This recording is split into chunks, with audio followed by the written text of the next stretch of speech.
নমস্কার, আমার রান্নাবাটি চ্যানেলে আপনাদের সকলকে স্বাগত জানাই। আমার আজকের রেসিপি ইলিশ মাছের মাথা আর বড়ি দিয়ে লাউয়ের তরকারি। আমি এখানে নিয়ে নিয়েছি হাফ টিস্পুন হলুদ, হাফ টিস্পুন গোটা জিরার, 3 থেকে 4টে লঙ্কা, হাফ ইঞ্চি আদা, 5 থেকে 6টা বিউলির ডালের বড়ি, একটা ইলিশ মাছের মাথা আমি কেটে টুকরো করে নিয়েছি, আর আমি এখানে নিয়ে নিয়েছি একটা মিডিয়াম সাইজের লাউ। আমি ইলিশ মাছের মাথাগুলোকে টুকরো টুকরো করে কেটে নিয়েছি, তার মধ্যে আমি হাফ টিস্পুন নুন আর হাফ টিস্পুন হলুদ গুঁড়ো দিয়ে মাখিয়ে নিচ্ছি। ভালো করে নুন আর হলুদটা আমি এর মধ্যে মাখিয়ে নেব। আর আমি এখানে যে মিডিয়াম সাইজের লাউটা নিয়েছি সেটা আমি চোখা ছাড়িয়ে আগে পিস পিস করে কেটে নিয়েছি।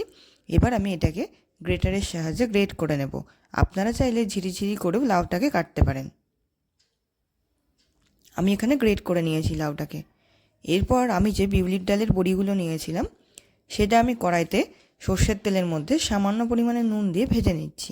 এর মধ্যে হলুদ দেওয়ার কোনো প্রয়োজন নেই। বড়িগুলোকে আমি ভালোভাবে লাল লাল করে ভেজে নেব, আর ভাজার সময় বড়িগুলোকে ভেঙে দেব, তাহলে সবজির মধ্যে ভালোভাবে মিশে যাবে। বড়িগুলোকে আমার ভালোভাবে ভাজা হয়ে গেছে। এরপর আমি কড়াইতে কিছুটা পরিমাণে সর্ষের তেল দিয়ে বা সাদা তেল দিয়ে, আপনারা যে তেল খান সেই তেলটাই ব্যবহার করবেন, ইলিশ মাছের মাথাগুলোকে আমি ভেজে নেব। আমি একটু কড়া করে ইলিশ মাছের মাথাগুলোকে ভাজবো।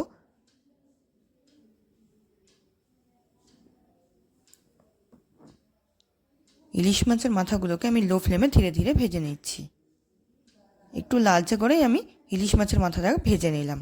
এরপর আমি কড়াইতে 2 টেবিল চামচ মতন সাদা তেল দিয়ে তার মধ্যে আবার হাফ টিস্পুন গোটা জিরা ফোড়নে দিয়ে দিলাম। আর আমি যে হাফ ইঞ্চি আদা নিয়েছিলাম সেটাকে আমি গ্রেটারের সাহায্যে গ্রেট করে এর মধ্যে দিয়ে দিলাম। কিছুক্ষণ জিরা আর আদাটা ভাজার হয়ে গেলে তার মধ্যে আমি ফোড়ন হিসাবে দিয়ে দেব যে লঙ্কাগুলো নিয়ে রেখেছিলাম, কাঁচা লঙ্কা, আর তার সঙ্গে একটা শুকনো লঙ্কা কুচি আমি এর মধ্যে দিয়ে দিলাম। এগুলো সামান্য ভাজা হয়ে গেলে আমি যে লাউটা গ্রেট করে নিয়েছিলাম সেই লাউটা আমি দিয়ে দিলাম কড়াইতে। এরপর একটু নাড়াচাড়া করে নিয়ে আমি এর মধ্যে হাফ টিস্পুন হলুদ গুঁড়ো আর হাফ টিস্পুন নুন দিয়ে দিলাম। নুনটা আপনারা আপনাদের পরিমাণ মতন দেবেন, আর কেউ যদি চান এর মধ্যে সামান্য পরিমাণে চিনিও দিতে পারেন। আমি চিনিটা অ্যাভয়েডই করেছি। নুন আর হলুদ গুঁড়ো দিয়ে আমি ভালোভাবে নাড়াচাড়া করে নিচ্ছি। লাউ থেকে বেশ কিছুটা পরিমাণে জল বেরোবে, এই জলটা পুরো শুকিয়ে দিতে হবে। লাউটা আমার ফুটছে, আমি ধীরে ধীরে লাউটাকে নাড়াচাড়া করতে থাকবো যাতে লাউয়ের মধ্যে থাকা যে জলটা পুরো শুকিয়ে যায়। আমি ঢাকা দিয়ে দিলাম। ঢাকা দিয়ে আমি 5 থেকে 7 মিনিট রাখবো মিডিয়াম ফ্লেমে। এরপর ঢাকা তুলে আমি এর মধ্যে হাফ টিস্পুন কাশ্মীরি লাল লঙ্কার গুঁড়ো দিয়েছিলাম, সেটা আর দেখানো হয়নি। আপনারা চাইলে লঙ্কার গুঁড়ো এর মধ্যে ব্যবহার নাও করতে পারেন।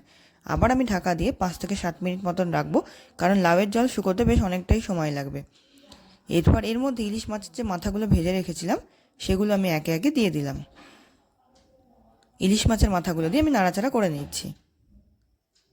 আপনারা চাইলে ইলিশ মাছের জায়গায় রুই মাছ বা অন্য কোনো মাছ দিয়েও করতে পারেন।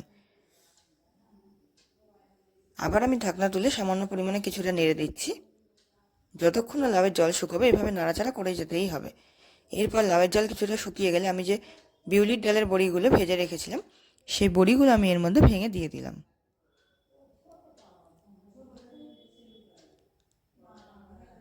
এবার আমি ধীরে ধীরে নাড়াচাড়া করে নিচ্ছি। দেখুন লাউয়ের জল প্রায় শুকিয়ে গেছে, মানে আমার তরকারি প্রায় রেডি হয়ে গেছে। আপনারা আমার এই ভিডিওটি যদি ভালো লেগে থাকে তাহলে অবশ্যই লাইক করবেন, কমেন্ট বক্সে কমেন্ট করে জানাবেন কেমন লাগলো এই রেসিপিটি, আর চ্যানেলটিতে সাবস্ক্রাইব করতে ভুলবেন না। আর রেসিপিটি অবশ্যই আপনারা বাড়িতে ট্রাই করবেন।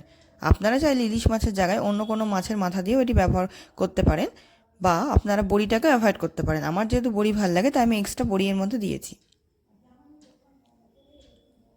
দেখুন লাউয়ের জল একদম শুকিয়ে গেছে, লাউ জল যা ছিল সব টেনে গেছে, মানে আমার তরকারি রেডি হয়ে গেছে।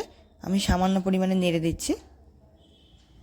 যতক্ষণ না লাউয়ের জলটা টেনে যাবে ততক্ষণ অবধি আপনাদের নাড়াচাড়া করে যেতে হবে। আমার তরকারি রেডি হয়ে গেছে। এবার আমি তরকারিটাকে সার্ভ করে দিয়েছি। দেখুন আমার লাউয়ের তরকারি চিংড়ি মাছের মাথা আর বড়ি দিয়ে একদম রেডি হয়ে গেছে। আপনারা চাইলে এটি শুকনো ভাতে অবশ্যই খেতে পারেন, রুটির সাথেও খেতে পারেন, তবে ভাত দিয়ে খেলে এটি বেশি ভালো লাগবে। রেসিপিটি বাড়িতে অবশ্যই ট্রাই করবেন আর কমেন্ট বক্সে কমেন্ট করে জানাবেন কেমন হয়েছে আপনাদের এই রান্নাটি।